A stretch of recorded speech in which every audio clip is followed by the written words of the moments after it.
Ko te tua no te puahu I roto I te rohe o Tainui. Ko panaia a Sunny Wilson mai tōna tūranga hei mema mo te puari o te arataura. Ko enei te tangata tuarua kua taka ki te raru I enei wiki tata nei.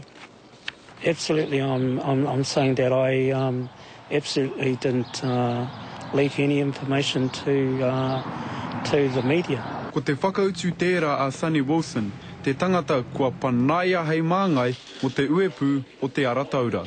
I've always been a bit of a thorn in some of the members on the board, and this was an opportunity. E toru wāhanga taua Sunny e tūwana hei māngai mo te arataura me te kauhanga nui. He mea pana ia I tērā wiki I te putanga o te whakapai, nāna etahi kōrero tapu I tuku ki te hunga pāpāho.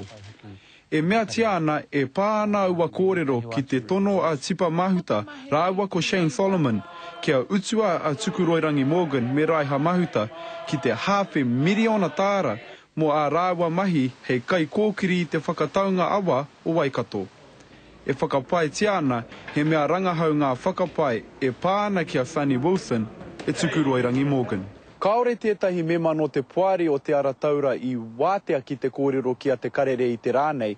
Engari, e ai ki ngā kōrero e 5 o ngā mema puari e 8 I whakae kia panaia a Sunny Wilson. Aha kua te aha, e kore rā a Sunny Wilson e mate whekenoa.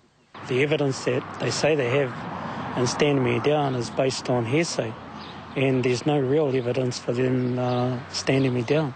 Kei te haria tēnei take e Sunny Wilson ki te kōti mahi, hei te hui tangurupea ka whakawāngia. He ta Gardner, te karere.